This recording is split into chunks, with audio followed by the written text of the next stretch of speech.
Hello friend, नमस्कार। मैं आपका दोस्त विजय भान सिंह, छोटा सा सेल्स पर्सन।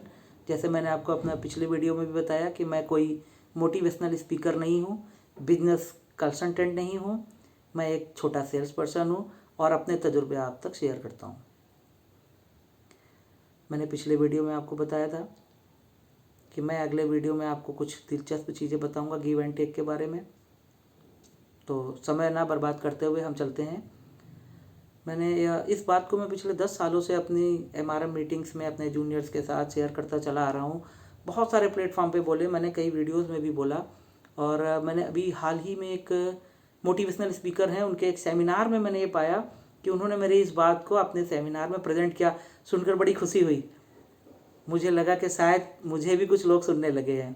खैर, मैं आपको बताता हूँ, एक एग्जांपल देता हूँ आपको कि मान लीजिए आपकी बेटी की शादी आज होती है और आपकी बेटी की शादी में कोई 501 रुपये का व्यवहार बोलते हैं ना हम लोगों की शादी में, जो लिफाफा देते हैं, गिफ्ट देते हैं। कोई 501 रुपये का आपकी बेटी की शादी में गिफ्ट देकर जाता है। 6 महीने या 1 साल बाद उसकी बेटी की शादी आती है या कोई अदर फंक्शन होता है जहाँ पर आपको व्यवहार देना है। तो आप क्या करते हैं? सबसे पहले उसकी डायरी खोलते हैं, चेक करते हैं इस आदमी ने कितना किया। फिर चलो ठीक है, उसने 500 दिए थे, मैं 500 में 50 और लगाकर 551 रुपये दे देता हूँ उसको। आपने जो उससे लिया उससे थोड़ा ज़्यादा उसको दिया। सेम ऐसे ही होता है कि जब आप किसी की बेटी की शादी में देकर आते हैं और 6-7 महीने बाद, 1 साल बाद, 2 साल बाद आपके यहाँ कोई फंक्शन होता है और उसने आपको व्यवहार रिटर्न करना होता है, तो वो भी उससे थोड़ा ज़्यादा करके आपको देता है। इसे कहते हैं कि जो आपने गिव किया, कहीं उससे ज़्यादा टेक किया। जो आपने साल भर पहले इन्वेस्ट किया था उसे विद प्रॉफिट आपने लिया। इसको ऐसे भी आप समझ लीजिए कि आपका किसी से झगड़ा हो जाता है साहब, और झगड़े में आपने किसी को 2 गालियां दी, तो आप क्या एक्सपेक्टेशन रखते हैं उससे? आपने व्यवहार 2 गालियों का किया ना, तो आपकी एक्सपेक्टेशन के हिसाब से वो आपको 2.5 देगा या 3 देगा, कम नहीं देगा। तो आज आप जो दे रहे हैं किसी को, उससे बढ़कर ही मिलेगा आपको, याद रखिए। अगर बाज़ार में, मार्केट में, सेल्स में ईमानदारी से पूरी आपने मार्केट में अपनी मेहनत की है तो उसका बेनिफिट आपको बढ़कर मिलेगा। काम चोरी की है तो उसका नुकसान भी आपको बढ़कर मिलेगा। तो मेहनत और ईमानदारी जितनी करेंगे उसका फ़ायदा आपको उसका डबल भी हो सकता है, ट्रिपल भी हो सकता है। इसलिए आप याद रखिए, गिव एंड टेक का फार्मूला हर जगह चलता है। जो आपने दिया है उससे ज़्यादा ही आपको मिलेगा। एक एग्जांपल देता हूँ, जो मैंने बोला ना कि मेरा एग्जांपल उठा के एक मोटिवेशनल स्पीकर ने अपनी सेमिनार में उसका इस्तेमाल किया, वो बताता हूँ मैं क्या था। मैं सारी टीम को हमेशा बोलता रहता हूँ कि अगर आपने लाइफ में ज़िंदगी जीना है ना, तो उसके लिए भी गिव एंड टेक है। बिना गिव के टेक नहीं हो सकता। आप जी नहीं सकते, आप मर जाएंगे, इमीडिएट मर जाएंगे। अगर आपने सांस लेना है, जीने के लिए क्या ज़रूरी होता है? सांस लेना। आपने सांस लेना है तो आपने पहले से जो आपके अंदर सांस है उसे बाहर छोड़ना पड़ेगा। जब तक अंदर की सांस को आप बाहर नहीं छोड़ेंगे, आप दूसरी सांस नहीं ले सकते हैं। अंदर की ऑक्सीजन को निकालेंगे, बाहर हवा में फेंक देंगे, तब जाकर आप फ्रेश एयर अंदर लेंगे, जो आपकी लाइफ के लिए ज़रूरी है। तो पहले देना पड़ेगा, फिर लेना। विदाउट गिव टेक नहीं कर सकते। तो जब तक आप देते नहीं हैं तब तक आपको मिलता नहीं है। इसलिए हमेशा याद रखिए कि अगर आपने कुछ पाना है तो कुछ खोना पड़ेगा। देन, मैं कहने का मतलब सिर्फ इतना है कि पहले खोना है, बाद में पाना है। जीवन में अगर आपको कुछ बनना है तो आप बिलीव करिए कि आपको बहुत मेहनत करनी पड़ेगी और पहले करनी पड़ेगी। आप सोचें कि पहले आपको मिल जाए फिर आप करें। आप कभी व्यापार करने जाते हैं, कोई बिजनेस करने जाते हैं, आप पहले प्रॉफिट नहीं पा सकते हैं। पहले आपको काम करना पड़ेगा, मेहनत करनी पड़ेगी, एक लंबे समय के बाद आपको प्रॉफिट मिलेगा। तो गिव एंड टेक हर जगह पर होता है। आपने बस ये देखना है कि सही जगह पर, सही समय पर, सही तरीके से आप अपने एफर्ट लगाएं, गिव करें, ताकि उसका बेनिफिट ज़्यादा से ज़्यादा मिले। अच्छी चीज़ें पाने के लिए ज़्यादा मेहनत करनी पड़ती है। तो मैंने आपसे बोला था कि मैं गिव एंड टेक का एक फार्मूला आपको बताऊंगा। ये एक्जैक्ट है, ये फैक्ट है, इसको कोई यूनिवर्सल ट्रूथ है, इसको झुटला नहीं सकते। आप मानना चाहेंगे तो भी ये सच है, नहीं मानना चाहेंगे तो भी ये सच है। आप इसके साथ आगे बढ़िए। आज आपने कोई काम किया है, उसका फ़ायदा नुकसान आपको आने वाले समय पर होगा ही होगा।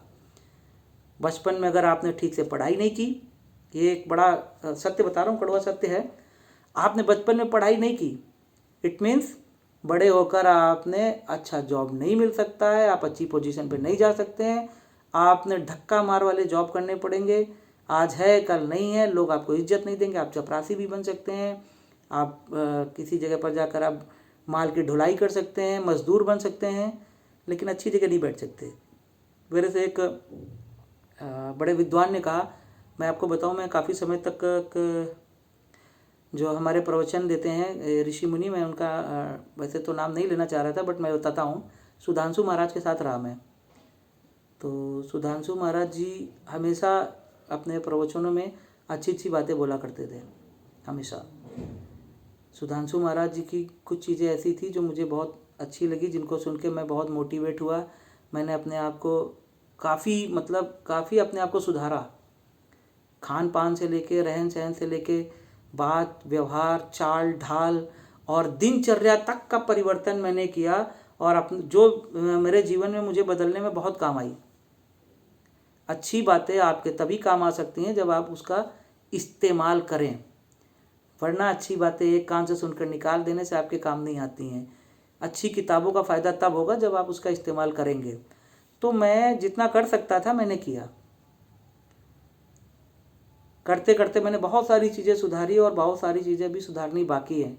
इसलिए मैं आपसे कहता हूँ कि आप भी अपने अंदर परिवर्तन लाएं, चीज़ों को समझें। गिव का मतलब ये नहीं है कि आपने क्या दिया, आपने ज़रूरत के हिसाब से उसको कितना दिया और क्या दिया। अब ज़रूरत किसी की पानी की है और आप उसे खाना दें, पानी ना दें, तो आपका दिया हुआ पानी खाना बेकार है। जिस चीज़ की ज़रूरत है, जैसे कि मैं बात करूं सही सिस्टम से देने की, तो आप 2 किलो घर में एक सेब लेकर आते हैं, एप्पल। सबसे पहली ज़रूरत उसकी किसको है? जो घर में बीमार है। तो सबसे पहला उस पर किसका बनता है? बीमार को। तो आप किसे दें? बीमार को। देन बच्चों को, फिर बूढ़ों को, उसके बाद फैमिली मेम्बर में बांट लीजिए। तो देना है, गिव करना है, पर तरीके से सही सीक्वल में करना है। चेन नहीं बिगाड़नी है, स्टेप वाइज ही करना है सारे काम। सीक्वल, मैंने फर्स्ट वीडियो में भी बोला था कि सीक्वल बहुत महत्वपूर्ण है। आप देने की आपकी नीयत है, आप देना चाहते हैं, लेकिन सही सीक्वल में नहीं दे रहे हैं तो सब सिस्टम बिगड़ता है। आप लाए और घर में लूट मच गई, सब अपने अपने लेके एक एक दो दो भाग गए, तो उससे किसी का भला नहीं हुआ। जिसे कम ज़रूरत थी उसे ज़्यादा मिला, जिसे ज़रूरत बहुत ज़्यादा थी उसे कुछ नहीं मिला। आज आप जो कर रहे हैं उसका फ़ायदा आपको मिलेगा ही मिलेगा। अच्छा कर रहे हैं, अच्छा बेनिफिट मिलेगा। गलत कर रहे हैं, गलत मिलेगा। किसी की बेटी की शादी में गए, खा के चले आए, वो भी यही करेगा। आप अकेले आए तो वो फैमिलीज़ के साथ आके खा के चला जाएगा, कुछ देकर नहीं जाएगा।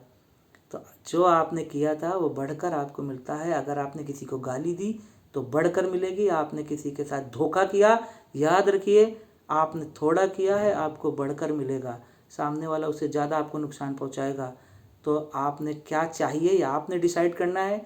बेहतर करिए, अच्छा करिए, समय पर करिए और सीक्वल में करिए। बस यही इस वीडियो की मेरी आपको टिप्स है। अगली टिप्स इससे भी बेहतर दूंगा।